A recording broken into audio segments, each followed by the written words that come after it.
উপচে পড়া ভিড়, জেলায় জেলায় যুবসাথীর ক্যাম্পে আজ সকাল থেকে এটাই ছিল স্বাভাবিক ছবি। ফর্ম সংগ্রহে উৎসাহ যেমন ছিল, তেমনি চাকরি না পাওয়ার আক্ষেপও ঝরে পড়েছে আজ আবেদনকারীদের মধ্যে।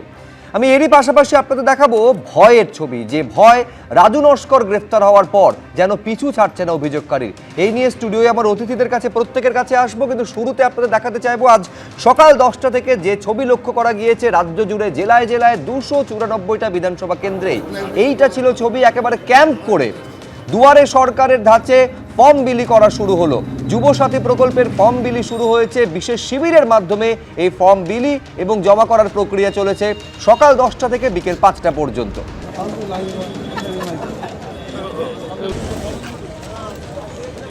এখন এমনি সিএ পড়ছি, আমাদের তো এমনি নিজেদের একটা পার্সোনাল খরচা বিলঙ্গিংস তো থাকে, তো সেটা কভার আপ দেওয়ার জন্য গভর্নমেন্ট কিছু কিছু ব্যাকআপ দিচ্ছে, তো সেটাই আমরা অ্যাপ্লাই এখানে করছি। আপাতত এখন সন্তুষ্ট, কারণ এখন চাকরি বাকরির অবস্থা খুব খারাপ, বা যারা স্টুডেন্ট তাদের হাত খরচা চালানোর জন্য যেটুকু দরকার সরকার এটা দিচ্ছে, অনেকের ক্ষেত্রে ভালো হচ্ছে। সেই ক্ষেত্রে ইন্ডাস্ট্রি আসলে তো অবশ্যই ভালো লাগতো, কারণ ইন্ডাস্ট্রি হলে সবার চাকরি কর্মসংস্থান একটু ভালো হতো, কিন্তু এখন যেহেতু ইন্ডাস্ট্রি নেই, সেই কারণে আমার মনে হয় যে যেটা দিচ্ছে হাত খরচা বা পড়াশোনা চালানোর জন্য, বা কিছু বই খাতা অনেকে কিনতে পারে, বা কিছু নিজের শখ সাধন পূরণ করার জন্য যেটুকু করে দিচ্ছে সরকার, আমার মনে হয় ভালোই দিচ্ছে। চাকরি বাকরি নেই। ছেলের কোয়ালিফিকেশন কি আছে? ছেলে হচ্ছে ইংরেজি অনার্স বিএ পাস। বয়স কত? বয়স 30। চাকরি বাকরি পাচ্ছেন না, অনেক জায়গায় চাকরি হয়ে যায়, কিন্তু ব্যাকিংয়ের জন্য চাকরি করে যায়। ব্যাকিং মানে টাকা নিচ্ছে। আমি আমার ছেলের জন্য এসেছি। ও বর্তমানে হলদিয়া মেডিকেল কলেজে পড়াশোনা করছে, যদিও কিন্তু ভ্যাকেন্সি প্রচণ্ড কম এবং আমাদের জেনারেলদের প্রচুর সুযোগ সুবিধা অনেক কম আছে। তো সরকার যখন এই সুযোগটা দিচ্ছে, সেই জন্য নাম রেজিস্ট্রেশন করতে এসেছি। কিছুটা সুবিধা হবে, পড়াশোনার ক্ষেত্রেও কিছুটা আগাবে, প্লাস মনে হবে যে আমি কিছু ক্ষেত্রে স্বনির্ভর হলাম। কর্মসংস্থান আগে দরকার আছে, না হলে ছেলেপুলেরা, এত বেকার ছেলেরা যাবে কোথায়? কর্মসংস্থান 100-এর 100 প্রয়োজন। শুধু আজকে 1,500 টাকার জন্য আমরা এসছি, ঠিক আছে, কিন্তু আমাদের কর্মসংস্থানের প্রয়োজন আছে। এটা থেকে বেটার জবটা দেওয়াটা, যাতে তাহলে আরও মানুষের অনেকটা বেটার হয়। কিন্তু এখন মানে এত পড়াশোনা করে, এত ডিগ্রি নিয়ে, এত এক্সাম দিয়ে কি দিয়েছি না, সেই অনেক আমার 2021-এ পাস আউট, তো সেখান থেকে করতে মানে যেখানে যাচ্ছি বলছে ভ্যাকেন্সি নেই, তো সেই ক্ষেত্রে এটা তো জানি না কি হবে হচ্ছে, সেটা এখন ফ্লোতেই সব মানুষ যাচ্ছে। যুবশ্রী প্রকল্পটা করার জন্যই আমি এসেছি। ছেলে তো এখানে থাকে না, বাইরে থাকে। এবার ও বেকার ছেলে বসে আছে, দুটো পয়সার জন্য বাইরে গিয়েছে। এবার জানতে পেরেছে, বলছে মা তুমি জন্য ওই ফিল আপ করে, ফর্মটার জন্য ফিল আপ করে জমা দিও। এর থেকে দুঃখ আর কি বলবো? 1,500 টাকার জন্য কেউ বলে একটা চাকরি পেয়েছে না। এ রাজ্যে চাকরি নেই নেই বলতে যে পাচ্ছে, ওরা পাচ্ছে না। কোনটা দরকার, চাকরি না ভাতা? চাকরিটা দরকার মানে। এইটা ছিল আজকে সকাল থেকে দিনভর ছবি, যারা আবেদন করেছেন, যারা ফর্ম তুলেছেন, ফর্ম জমা দিয়েছেন, তাদের প্রতিক্রিয়া আপনারা শুনলেন। আমি এবার দুটো ছবি আপনাদের সামনে রাখবো, যেখানে একেবারে উত্তেজনার ছবি, গন্ডগোলের ছবি পর্যন্ত দেখা গেল। একদিকে হচ্ছে মালদার চাঁচলের ছবি এবং অন্যদিকে উত্তর দিনাজপুরের চোপড়ার ছবি।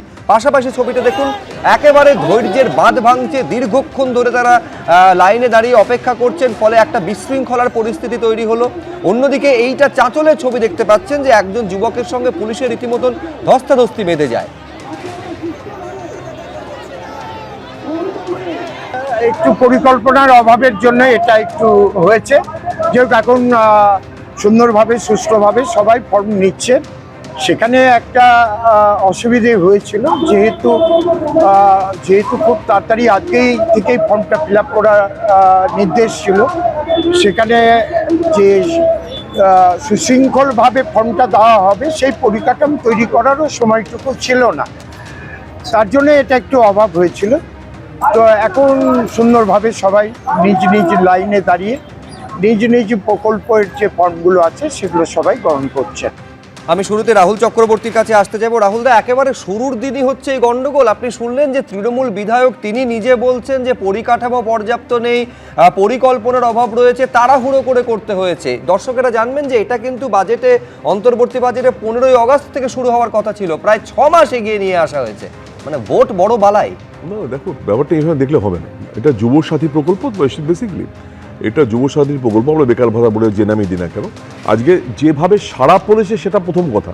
তুমি জেলায় জেলায় বলো, প্রত্যেকটা জায়গায় বলো, প্রত্যেকটি কেন্দ্রে বলো, যেভাবে সাড়া দিয়েছে, যেভাবে রেসপন্ড করছে, তাতে বোঝা যাচ্ছে মমতা বন্দ্যোপাধ্যায় মুখ্যমন্ত্রী পালসটা বোঝেন, মানুষের কি দরকার, কোন সময় কি দরকার। এটাকে এইভাবে ভাতা ভেবে দেখলে হবে না। আজকে এটা 21 থেকে 40 মানে এই নয়, 18 থেকে 40 মানে এই নয় শুভ্র, যেটা 21 থেকে 40 মানে এই নয়, কিন্তু টানা চলতে থাকবে। এর মাঝখানে যদি কর্মসংস্থান বা কিছু হয়ে যায়, সে 5 বছরের জন্যই পাবে খালি। তার মানে টানা যে চলবে তা নয়, শুধুমাত্র যতদিন পর্যন্ত কর্মসংস্থান না হচ্ছে বা কাজ না পাচ্ছে তার জন্য সাপোর্টটা দেওয়া। This is a support system. এটাকে তুমি এভাবে দেখতে পারো শুধু। শুধু এখানে বিরোধীরা সেই রেই রেখে উঠছে, লক্ষ্মী ভান্ডার দিলেও সমস্যা, যুবসাথী প্রকল্পে যুবদের পাশে দাঁড়ালেও সমস্যা। তাহলে কনস্ট্রাকটিভটা কি? আমাদের গভর্নমেন্ট তো চাইবেই যে মানুষের পাশে দাঁড়ানো, যুবর পাশে দাঁড়ানো। সেই কাজটি মমতা বন্দ্যোপাধ্যায় করছেন, সেই কাজটা অভিষেক বন্দ্যোপাধ্যায় করছেন। আজকে যেভাবে কর্মসংস্থানের জন্য যেভাবে মানুষ চেষ্টা করছে, দেখো এত মানুষ, এত যুব, এত লোকের ইচ্ছে আছে, কিন্তু কর্মহীনের কথা নয়, তোমরা উল্টো দেখাচ্ছ বা বিরোধীরা উল্টো কথাটা বলছে। আমরা বলছি যতদিন না পর্যন্ত কর্মসংস্থান হবে, নিশ্চয়ই হবে, তার মাঝখানে কেউ যদি বসে না থাকে তার জন্য সাপোর্টিভ সিস্টেম হিসেবে এটাকে সাহায্য করা বা পাশে দাঁড়ানো। পরিকল্পনার যে অভাব ছিল সেটা তো কোনো বিরোধী দলের নেতা বলছে না, এটা তো তৃণমূলের বিধায়ক তিনি বলছেন। বেশ বিচ্ছিন্ন ঘটনা। আমি এখানে শতরূপাদির কাছে আসতে চাইবো। শতরূপাদি, এটাকে তো অন্তত অ্যাপ্রিসিয়েট করবেন। ধরুন কেউ একজন, আমি বলছি হায়ার এডুকেশন করছেন বা উচ্চশিক্ষা পার্শ্ব করছেন বা পরীক্ষার জন্য প্রস্তুতি নিচ্ছেন, তার যদি সে হয়তো টিউশন করে নিজের প্রতিদিনের হাত খরচ চালাবার জন্য, সে তার হাতে যদি 1,500 টাকা প্রতি মাসে পৌঁছয় বা তার ফর্ম ফিল আপের টাকাটা যদি উঠে আসে, ইন্টারনেট ব্যবহার করে প্রতিদিন স্টাডি করতে হয়, তার খরচাটা যদি উঠে আসে, অসুবিধা কি আছে? এ তো তাকে তারই তো সুরাহা হবে। না না শুভ্র, এখানে আমাদের কেন অসুবিধে থাকবে? এই এত লোক লাইনে দাঁড়াচ্ছে, তাদের বাবা মারা, কার 30 বছর বয়স, কার 40 বছর বয়স, কে 21 বছর বয়স সবে, কেউ বলছে আমি গ্র্যাজুয়েশন করেছি, কেউ বলছে MA করেছি, চাকরি পাইনি, কে আবার CA চার্টার্ড অ্যাকাউন্টেন্ট পর্যন্ত রাস্তায় মানে লাইনে দাঁড়িয়ে আছে। আমার এখানে একটা চার্টার্ড অ্যাকাউন্টেন্সি নিয়ে পড়াশোনা করছে, আচ্ছা CA বললো বলে আমার মনে হলো যে সে বোধহয় পাশ করে বেরিয়ে গেছে বা যাই হোক, যাই করেছে।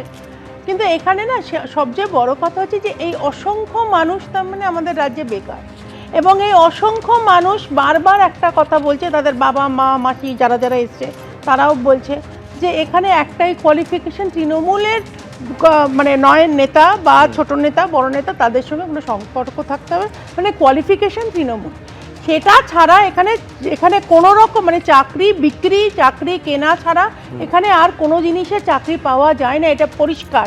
এটা পুরো বুঝিয়ে দিচ্ছে। হ্যাঁ, 1500 টাকা বেকার যুবকদের দেওয়া হচ্ছে। This is such a sad situation. মানে মুখ্যমন্ত্রী স্বয়ং তো যে বিজেপি একটা সময় লক্ষ্মীর ভান্ডারের তীব্র সমালোচনা করলো, তারপর সেই বিজেপি বললো লক্ষ্মীর ভান্ডার এখন 1,500 দেওয়া হচ্ছে, আমরা ক্ষমতা এলে 3,000 দেব। মানে এই অঙ্কটা বিজেপি যদি ক্ষমতায় আসে সেটা আবার দ্বিগুণ করে দেবে না তো? আমি একটু বলে নিই শুভ্র, আজকে মুখ্যমন্ত্রী একেবারে যে মুখ্যমন্ত্রী এত নেতাজি ইন্ডাস্ট্রিয়াল স্টেডিয়ামে দাঁড়িয়ে নাকি অন্য কোন পাবলিক স্টেতে দাঁড়িয়ে বলে দিল 40,000 চাকরি রেডি, তো 40,000 চাকরির এই নমুনা আমরা দেখছি। আজকে লক্ষ্মীর ভান্ডারে তুমি যেহেতু কথা তুললে, এক সেকেন্ড রাহুল, এক সেকেন্ড আমাদের শেষ করতে দাও। শুভ্র যে কথাটা বললে যে লক্ষ্মীর ভান্ডারের সময় আমরা আপত্তি করেছিলাম, তোমার মনে থাকবে লক্ষ্মীর ভান্ডারের 10 বছর পরে 2011 পাওয়ারে এসেছিল, 2021 করেছিল। বিজেপি 34 বছরের বেকারত্ব রেকর্ড করে দেশে, তারা কি করে মেনে নেবে?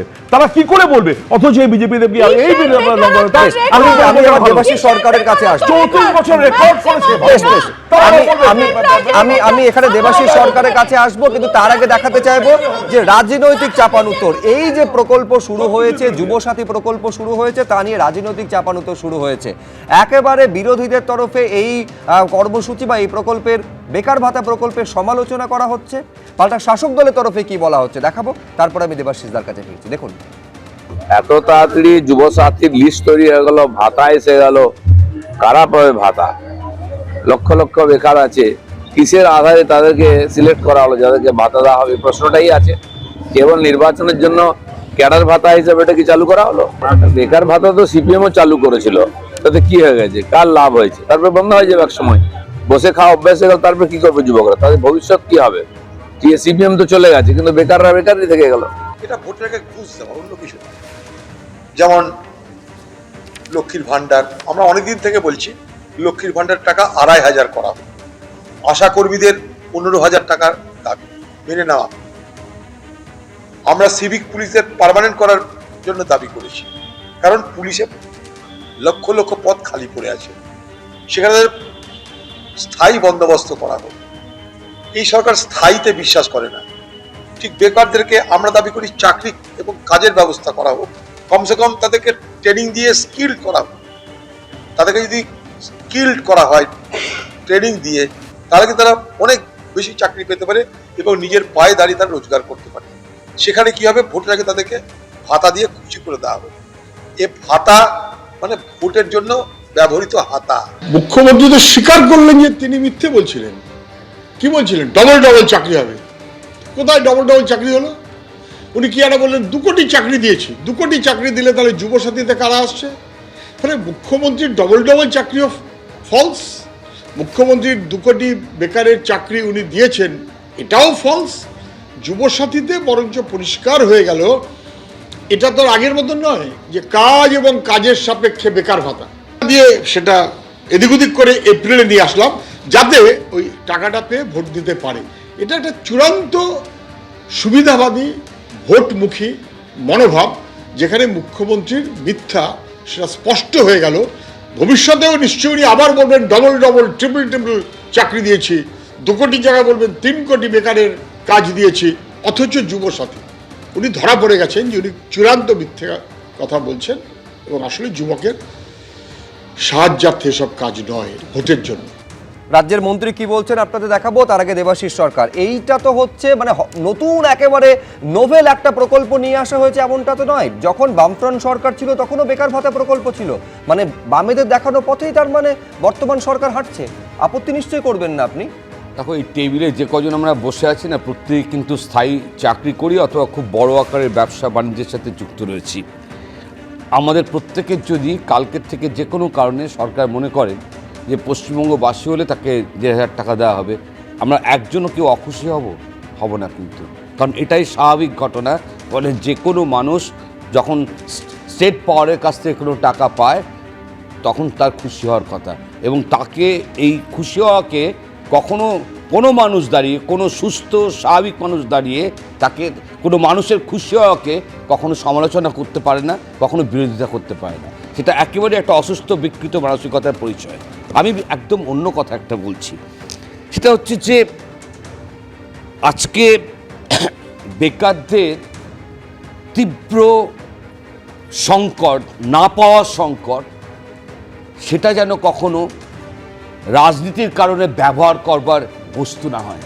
সাময়িক ডিভিডেন্ড দিতে পারে, দীর্ঘকালে কিন্তু সেটা দুর্ভাগ্যজনক। না, বামেদের আমলে বেকার ভাতা দেওয়া হয়েছিল, সেটাও কি তাহলে রাজনীতির কারণে ব্যবহৃত হয়েছিল? আসছি এখানে আজকে বলে না, এই দীর্ঘ 15 বছর, প্রায় 12-14-15 বছর এই সময়কালে নির্দিষ্টভাবে বলছি, হাওড়া এবং শিয়ালদা, মূলত হাওড়া সাউথ সেকশন, সকাল থেকে মধ্যরাত পর্যন্ত যত দূরপাল্লার ট্রেন রাজ্য থেকে বেরোচ্ছে, যে বেকার ভাতার জন্য আজকে বিল দেখা যাচ্ছে, সেই 18 থেকে 22, 16 থেকে 21 মিছিল করছে পিঠে একটা করে ব্যাগ নিয়ে। তরুণ প্রজন্ম এই রাজ্যে তীব্র বেকার সংকটের হাত থেকে বাঁচবার জন্য তারা ভিন রাজ্যে বেরিয়ে চলে যাচ্ছে। আমরা মাঝে মাঝে আলোচনা করছি পরিযায়ী শ্রমিক, এগুলো এক কথায় শেষ করছে এটা বলে, এটা কিন্তু একেবারে একটা সূচক যে একটা রাজ্যে সিঙ্গুরকে কেন্দ্র করে যে ভারী শিল্প, মাঝারি শিল্প, কলকারখানা বন্ধ হয়ে গেছে, কোনো বিনিয়োগ হয়নি এই 15 বছরে। কোনো যেটা বলছেন বেকার ভাতা ভালো, কিন্তু সেটা কখনোই বেকারত্বের সমস্যার সমাধানের একটা কত দিশা হতে পারে না। আমি এইখানে একবার রবীন্দ্রনাথ ভট্টাচার্যের কাছে যাওয়ার আগে দর্শকদের সামনে রাখতে চাইবো রাজ্যের মন্ত্রী, এই যে বিরোধীদের তরফে লাগাতার সমালোচনা করা হচ্ছে, জবাবে কি বলছেন? এখানে তো ভাতা হলে চাকরি পাচ্ছে না, তো অন্য জায়গায় ভাতা দেওয়ার জন্য অনুসরণ করে ভোটের আগে বলে তারপর ভোটের পরে বন্ধ করে দেয়।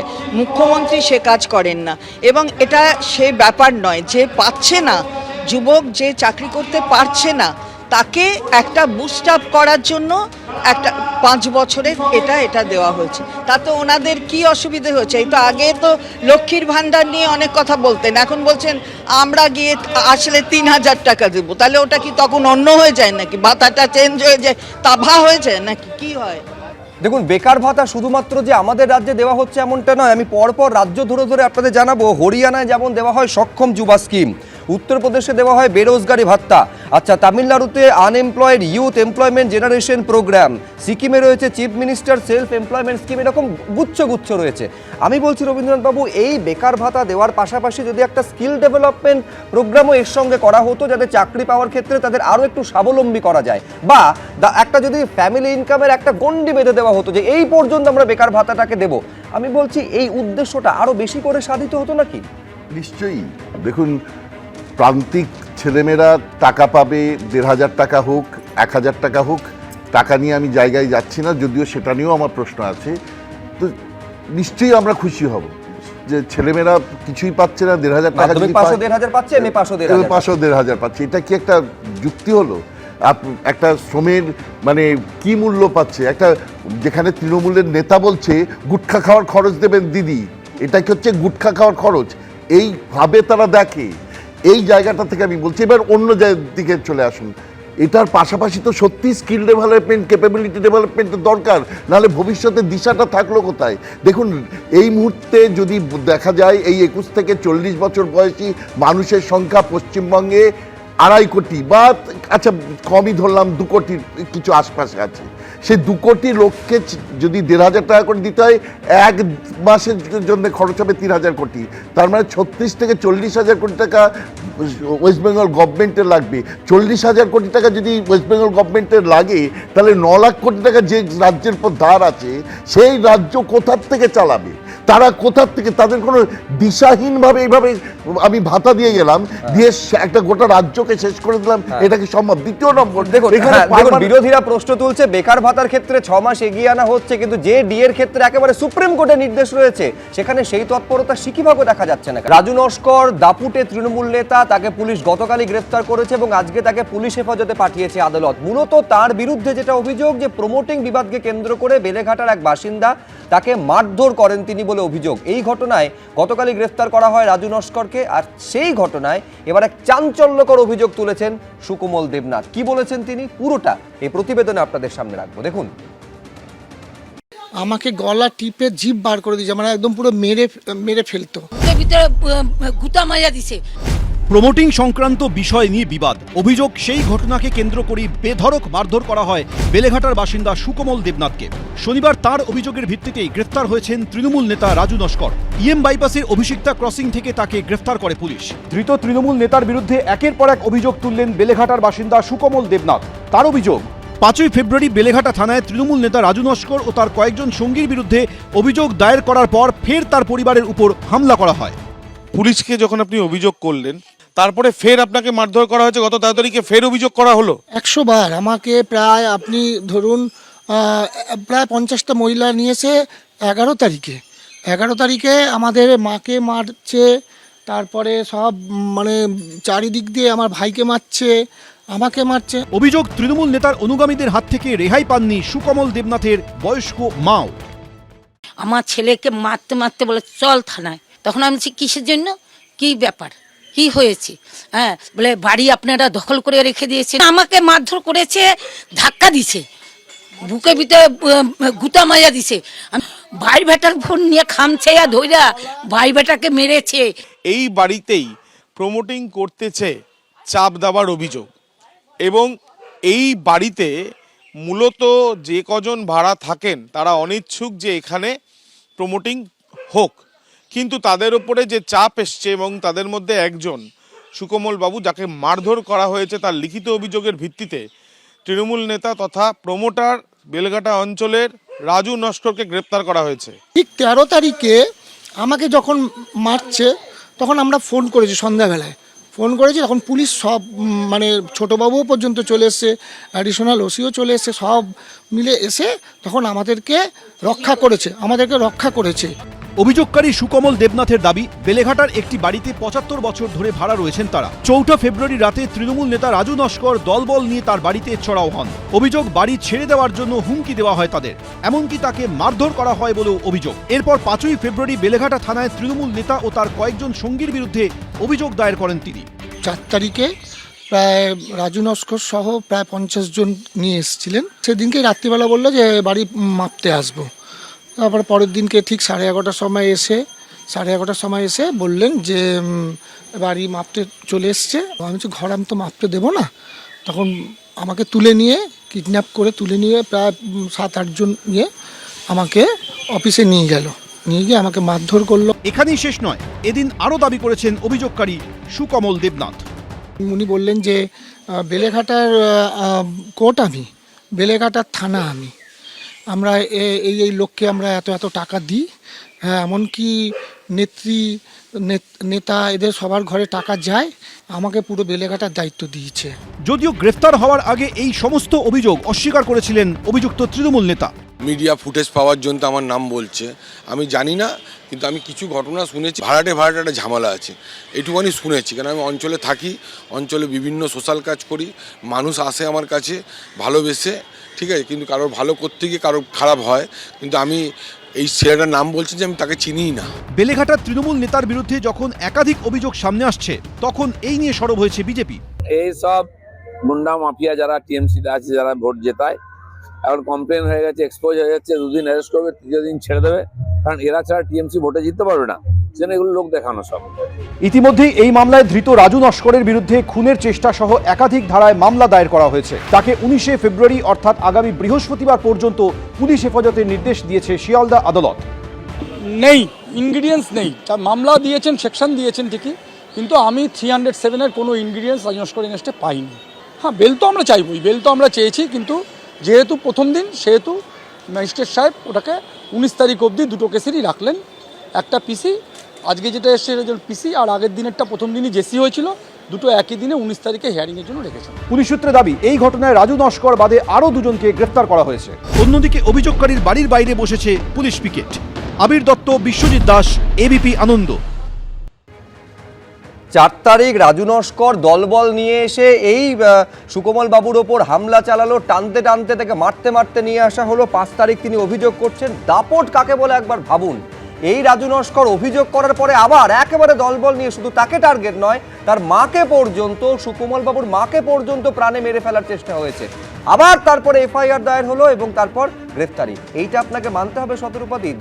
দাপুটে তৃণমূল নেতা বলে কিন্তু পুলিশ রিয়াক্ট করেনি, পুলিশ কিন্তু তার পরেই অ্যারেস্ট করেছে।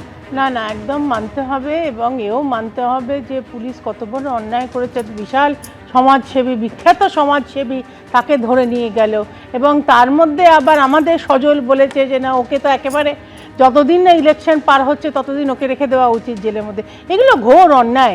সত্যি তৃণমূলের এত সুন্দর চালিত পুলিশ যখন মনে করে অতি সক্রিয়, এবং যখন মনে করে একেবারে সে নির্জীব লাজ গুটিয়ে চলে যাবার মতন না, এটা একেবারেই আমি বারবার বলি যেটা, যে তৃণমূলের একটা সেট প্যাটার্ন আছে। যখন হাতের বাইরে বেরিয়ে যাচ্ছে সিচুয়েশন, সত্যি এখন ভোটের সামনে মুখে চুনকালি মেখে বসে থাকবে। কি দরকার বাবা, পুলিশ অ্যারেস্ট করে নি, একটা বিশাল গ্যালারি শো হোক, আমরা সবাই টেলিভিশনে বসে বলবো এই তো দেখো পুলিশ কত ভালো কাজ করেছে। দেখো পুলিশ একেবারে, পুলিশের শিরদাঁড়া গুড়িয়ে ভেঙে ফেলেছে স্বয়ং পুলিশ মন্ত্রী, এবং পুলিশকে ঠিক যতটুকু করতে বলা হবে পুলিশ ততটাই করবে। এখন যদি মুখ্যমন্ত্রী বলে থাকে, পুলিশ মন্ত্রী যদি বলে থাকে যাও সমাজসেবীকে ধরে আনো, বিশাল সমাজসেবী তাকে ধরে আনতে বাধ্য, এবং রেখেছে কিন্তু পুলিশ কাস্টাডিতে। তারপরেই তোমরা আবার দেখা, সেটা তো হওয়া উচিত। আমি বলছি পুলিশ শুধুমাত্র তাই নয়, পুলিশ একেবারে ফুল টার্ম পিসি চেয়েছিল, আদালতে দাঁড়িয়ে 14 দিনের পুলিশ হেফাজতের জন্য আবেদন করেছিল। এইটাই বা পশ্চিমবঙ্গের মানুষ দেখতে চায়, কিন্তু এটা হয় না।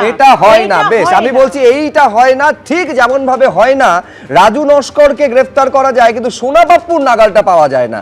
আজকে 16 দিন হতে চললো সোনা পাপ্পুর বিরুদ্ধে অভিযোগ ওঠার পর, এখনো পুলিশ তার কেশাগ্র পর্যন্ত স্পর্শ করতে পারেনি। কাকুলিয়া কাণ্ডে সোনা পাপ্পু কোথায় এখনো পর্যন্ত কেউ জানে না। বেলেঘাটায় গুন্ডামির ঘটনার 4 দিনের মাথায় রাজু নস্কর গ্রেফতার হচ্ছে, ওয়েল অ্যান্ড গুড, কিন্তু কাকুলিয়ার ঘটনায় বোমা গুলিকাণ্ডের পর 16টা দিন পেরিয়ে গিয়েছে, 2 সপ্তাহেরও বেশি সময় পেরিয়ে গিয়েছে। এই সোনা পাপ্পু ফেসবুক লাইভে রীতিমতন নিজেকে কতটা নির্দোষ বলে দাবি করছে, বরঞ্চ তাকে ফাঁসানো হচ্ছে বলে অভিযোগ করছে, অথচ পুলিশ তাকে খুঁজে পাচ্ছে না। নিঃসন্দেহে আমি জানি না রাহুল চক্রবর্তীর কাছে কোনো উত্তর থাকবে কি না, কিন্তু সোনাপাপু কি বলেছিল আমি একবার দর্শকদের মনে করাতে চাইবো। এই সোনাপাপু, আবার বলছি, 16 দিন পার, কোথায় সোনাপাপু পুলিশও জানে না, আমরাও এখনো পর্যন্ত পুলিশ পেশাগ্রের সন্ধান পেয়েছে বলে আমরা জানি না। কি বলেছিল সোনাপাপু দেখুন। রবিবারের পর থেকে শুনতে পাচ্ছি সোনাপাপ্পুকে অ্যারেস্ট করতে হবে, কারণ সোনাপাপ্পু নাকি কোথায় ঝামেলা করেছে রবিবার দিন। সোনাপাপ্পুর রবিবার দিন মাঘী পূর্ণিমা, নিজের বাড়িতে মাঘী পূর্ণিমা ছিল, মানে আমার বাড়িতে মাঘী পূর্ণিমা ছিল। সকাল থেকে পুজোয় বসেছিলাম উপবাস করে, রাত্রি 10:30 পর্যন্ত পুজো চলেছে। আমার বাড়ির ক্যামেরাতেও আমি আছি, প্লাস আমার ওয়াইফ লাইভ ছাড়ছিল, সবাই নিশ্চয়ই দেখেছেন। তো আমি সশরীরে আমার বাড়ির পুজোতে হাজির, সেখানে আমি ঝামেলা কী করে করতে যেতে পারি অন্য কোথাও? আর রইল কারোর সঙ্গে যদি আমার ফটো থাকে তাহলে আমি দোষী হয়ে গেলাম। ফটো তো শুভেন্দু অধিকারীর সঙ্গে রাকেশ সিংয়ের আছে, রাকেশ সিং জেল খাটছে, 2 মাস হয়ে গেল রাকেশ সিং জেল খাটছে। তো শুভেন্দু অধিকারীকে কেন রাকেশ সিং এর দোষে শুভেন্দু অধিকারীকে কেন অ্যারেস্ট করেনি? তাহলে তো শুভেন্দু অধিকারীকেও অ্যারেস্ট করা উচিত। রাকেশ সিং দোষ করেছিল তাই রাকেশ সিং জেল খাটছে, শুভেন্দু অধিকারী কিন্তু এখনো অ্যারেস্ট হয়নি। তাহলে তো সবার আগে শুভেন্দু অধিকারীকে অ্যারেস্ট করা উচিত। আমার সঙ্গে বাবুসোনার ফটো আছে, নিশ্চয়ই আমার এলাকার ছেলে ফটো আছে, অনেক সময় অনেক কাজে আমার কাছে হেল্প চাইতে আসে। আমি জনপ্রতিনিধি হিসাবে আমার কাছে অনেকেই আসতে পারে, তো ফটো থাকলেই যে আমি দোষী হয়ে গেলাম তাই না। আমি জানি না যে সোনাপাপ্পু কোন দিক থেকে নিজেকে জনপ্রতিনিধি বলছেন, তার কাছে নিশ্চয়ই কোনো ব্যাখ্যা থাকতে পারে, কিন্তু আমার মনে পড়ে যাচ্ছে গুলশান কলোনিতে যে হামলার ঘটনা, একেবারে দুষ্কৃতী রাজ চলেছিল, তারপরে একইভাবে মিনি ফিরোজ প্রায় প্রতিদিনই একটা করে ফেসবুক লাইভ করছিল, পুলিশ তাকে খুঁজে পাচ্ছিল না। এটা কোন অদৃশ্য কারণ থাকতে পারে রাহুল দা? মিনি ফিরোজকে তো 10 দিন পর নাকি পাকড়াও করা গেছিল, 16 দিন পেরিয়ে গেল, পুলিশ খুঁজে পাচ্ছে না। তোমরা এতগুলো কথা এইগুলো নিয়ে বললে তো, দ্বিতীয়ত যেটা বলার দরকার ছিল যে দেখো এটা তো পশ্চিমবঙ্গ, এটা তো ইউপি নয় যেখানে দাঁড়িয়ে এনকাউন্টার করলে মানুষ মেরে ফেলা হয়। এটা তো সেই ইউপি নয় যেখানে দাঁড়িয়ে নিগৃহীতাকে পুড়িয়ে দেওয়া হয় রাতের অন্ধকারে, পুলিশ সামনে থাকে।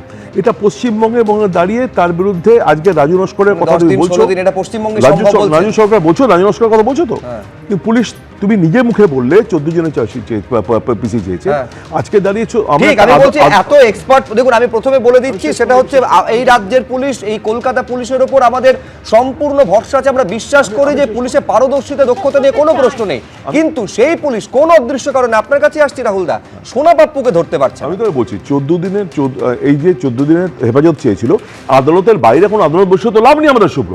সুতরাং আজকে যেটা হয়েছে মাননীয় বিচারক যারা দিয়েছে এটা হয়েছে। তো এখানে দাঁড়িয়ে পুলিশ যে সোনাপাপ্পুকে খুঁজছে বা ধরবে, ধরা হয়নি তেমন নয়, ওয়েট করো না, অপেক্ষা করো না, পুলিশ তার কাজ পুলিশ করবে ঠিকই। কিন্তু এটা আজকে বলি, এটা আমি আবার বলছি,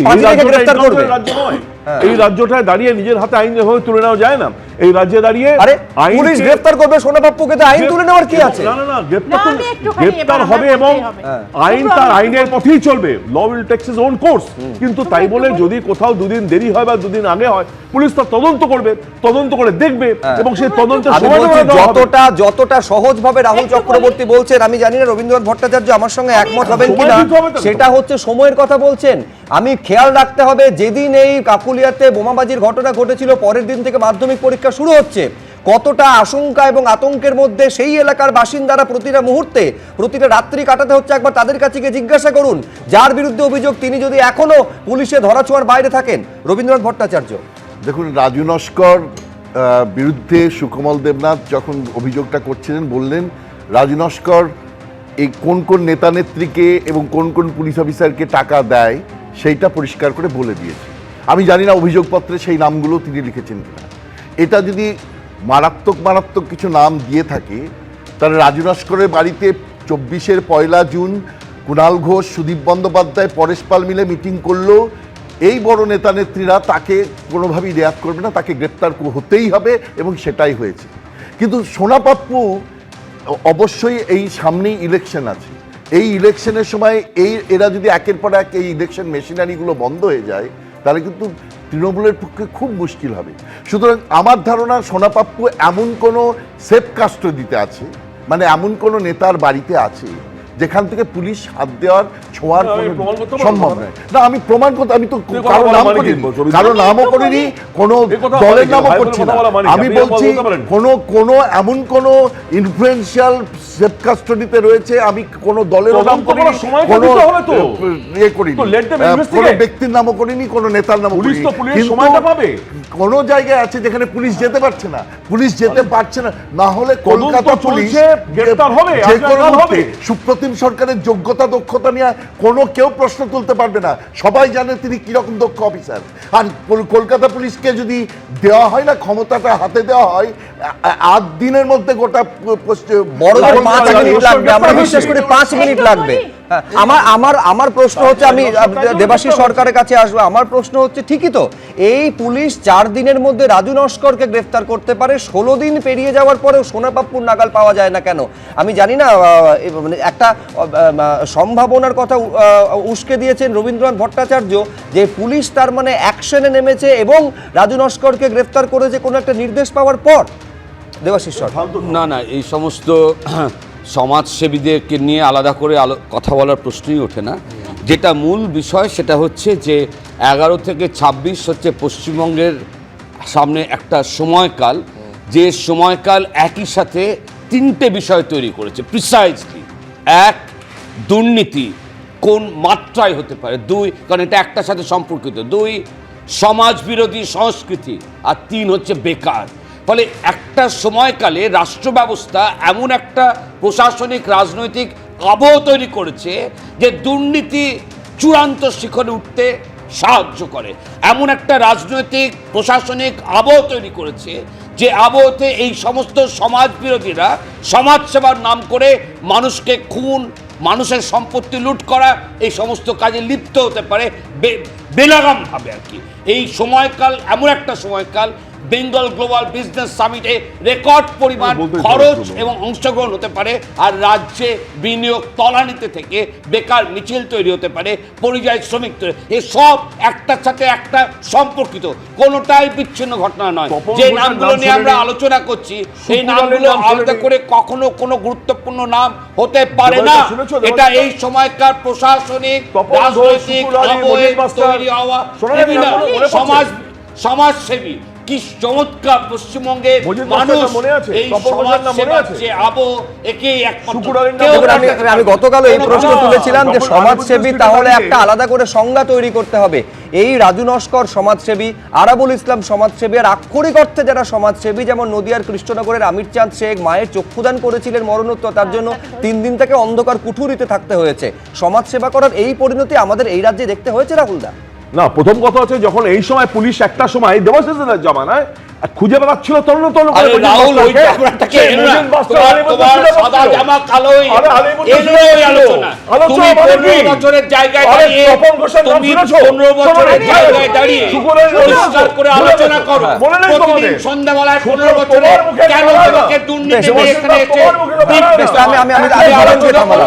আমি রাহুল চক্রবর্তী, দেবাশিস সরকার দুজনকে থামালাম, সদর উপাধি প্লিজ দুজনকে থামালাম, সদর উপাধি। তুমি যাদের নাম বললে না, একটু আগে কে যেন সোনাপাপ্পু লাইভ করছিল, সে আবার এত ধার্মিক লোক, এরা তো বিশাল বিশাল মহামানব, প্র্যাকটিক্যালি লক্ষ্মী পুজো করছিল, সব লাইভ টাইপ করে। আরেকজন কার কথা বলছিলে তুমি, গুলশান কলোনির খুব সম্ভবত কোনো একজন আরও বড় নেতা, তারা সব লাইভ করে বলে ধরতে পারে না, সে আমরা ছোটোবেলায় টুকি খেলতাম, ধরতে পারে না, যে পুলিশকে এটা একটা, কিন্তু পুলিশকে চ্যালেঞ্জ করছে তার কারণ তারা জানে যে catch me if you can, ওই আর কি ধরতে পারে না। আচ্ছা, এবার তুমি যদি ট্র্যাক রেকর্ড দেখো, তুমি 4 দিন এই মহান নেতা সমাজসেবীর কথা বলছিলে, ধরে নিয়ে গেছে, 16 দিন এখনও সোনাপাপ্পুকে ধরতে পারেনি।